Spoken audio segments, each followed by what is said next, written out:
Olá, aqui é a Priscila do Filha do Soberano.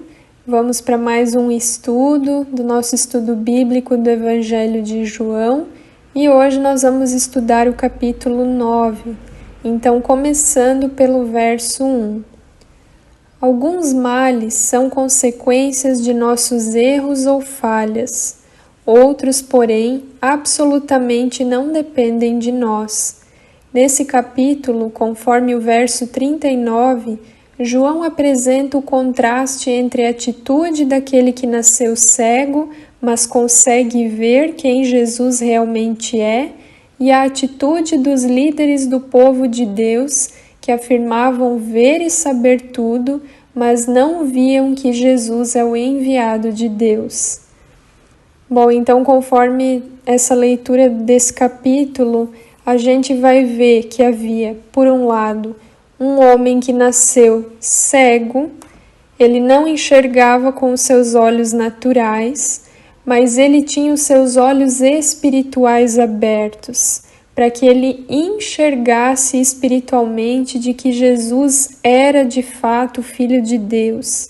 Por outro lado, haviam os líderes religiosos, os fariseus, que estavam ali sempre perseguindo Jesus, sempre acusando, sempre de olho em tudo que ele fazia. E ali ele havia curado esse cego, e a gente vê os fariseus que enxergavam com os olhos naturais, que não tinham nenhum problema para enxergar naturalmente falando, mas por outro lado eles eram cegos espiritualmente. Eles eram dominados de tanto orgulho religioso, eles se viam como tão superiores, como os detentores do conhecimento, das escrituras, que eles não enxergaram o próprio Filho de Deus. Eles não criam que Jesus era de fato o Messias. Verso 2. Aqui vemos claramente os discípulos procurando um culpado pela enfermidade, o que ocorre também com alguns religiosos de nossos dias, que por ignorância teológica olham o enfermo e a enfermidade atribuindo culpa em decorrência de algum ato pecaminoso por parte do enfermo, o que só aumenta o sentimento de culpa. Às vezes, a enfermidade realmente resulta de algum pecado grave, conforme a gente vê em João 5,14, mas nem sempre é assim. Aqui, Jesus claramente nega a relação lógica e direta entre o pecado e a doença desse homem. Então, só frisando, embora existam sim algumas circunstâncias em que Deus permite uma enfermidade na vida das pessoas em decorrência de graves pecados, olha, eu diria que a maioria dos casos de enfermidade não são em decorrência de um pecado que a pessoa tenha cometido. Muitas vezes é para que o nome de Deus seja glorificado através daquilo, para que Deus realmente faça uma obra e no final todos reconheçam que Deus fez, que Deus agiu, que Deus curou, abençoou. E claro que a maioria das vezes o motivo de as pessoas terem doenças é porque a gente vive num mundo mau, um mundo que é resultado da queda do homem, A gente, infelizmente, sofre as consequências do pecado desde Adão, que são as enfermidades também, onde acontecem desgraças, catástrofes, doenças e tantas coisas ruins. E a gente só vai estar 100% livre disso o dia que a gente estiver na glória, com o nosso corpo glorificado ao lado do Senhor Jesus. Graças a Deus por isso. Verso 3. Aqui Jesus ensina que a colocação do Antigo Testamento sobre o tema não deveria ser lida tão literalmente. O texto era verdadeiro, mas era parte da verdade, não abrangia toda a verdade. A misericórdia, a glória e o poder de Deus também são verdades que têm relação com o sofrimento humano. Verso 7. Não é por acaso que João explica o significado desse nome.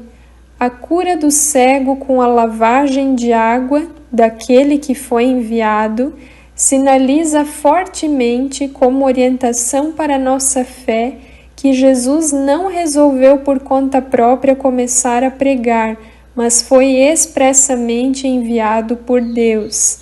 Lá na frente eu vou falar um pouquinho mais a respeito disso, porque no verso 33 tem uma nota de estudo que eu quero comentar com vocês que vai falar sobre o significado do nome desse tanque onde o cego lavou seus olhos. Verso 9. Aquele homem era cego não por causa dos seus pecados ou de seus pais, mas para que se manifestasse a glória de Deus através de uma dupla ação curadora de Cristo. Ele foi curado e agora já não ficava sentado solitário à beira do caminho pedindo esmolas. Ele foi transformado num destemido pregador das verdades de Deus. Versos 13 a 17. Novamente foi solicitado ao homem que contasse o milagre. Dessa vez ele foi mais conciso, resumido, talvez indicando que estava perdendo a paciência por ser interrogado tantas vezes. A história criou divisão entre esses líderes religiosos que sem dúvida estavam informalmente reunidos. Um grupo não via nada além do fato de que o sábado fora violado. Outros achavam difícil que um pecador pudesse realizar tais coisas. Ainda outra vez, para desviar a atenção de sua própria perplexidade, os fariseus começaram a interrogar o homem novamente. O que ele pensava de seu benfeitor? Ele demonstrou mais discernimento do que os líderes. É claro que o seu amigo não podia ser ninguém menos do que um profeta. Verdadeiramente ele, Jesus, era um profeta poderoso, em feitos e em palavras. Glória a Deus. Verso 33. Esse era o significado do nome do tanque indicado por Jesus para o cego se lavar.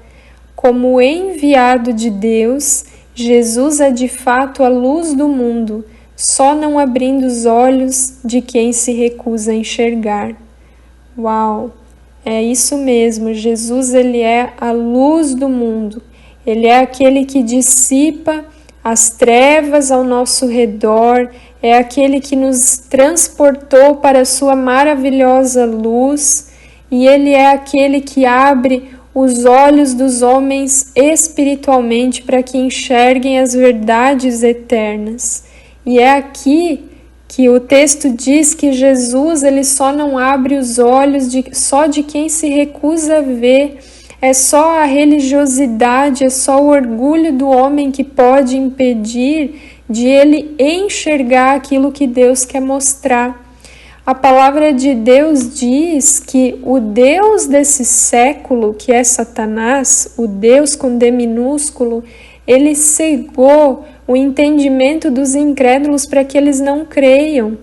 Então Deus é aquele que abre os nossos olhos e Satanás é aquele que fecha, é aquele que cega, é aquele que faz a pessoa ficar cega ali, vivendo no seu mundinho, nos seus próprios pecados. E aqui Jesus, ele abriu os olhos tanto espiritualmente como naturalmente desse cego. Ele fez esse grande milagre e aqueles homens fariseus, mais uma vez, diante de um milagre tão grandioso, tão glorioso, porque eu acredito que todo mundo via esse homem ali sentado à beira do caminho pedindo esmola todos os dias, então não tinha como negar que era um grande milagre.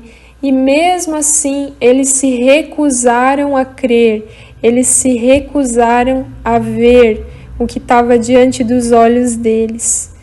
Que os nossos olhos sejam abertos para a verdade, para a luz da palavra de Deus e para aquilo que Ele tem para nos mostrar. que Ele é o nosso Deus e de que nele nós podemos confiar e crer, porque Ele faz o sobrenatural, Ele opera milagres, maravilhas, não somente nesses dias ali dessa passagem bíblica, mas nos nossos dias também. Que a gente nunca fique cegos na nossa incredulidade como esses fariseus ficaram, porque Ele faz, Ele pode, Ele é capaz. Amém? Que Deus te abençoe, fique na paz e até o próximo estudo.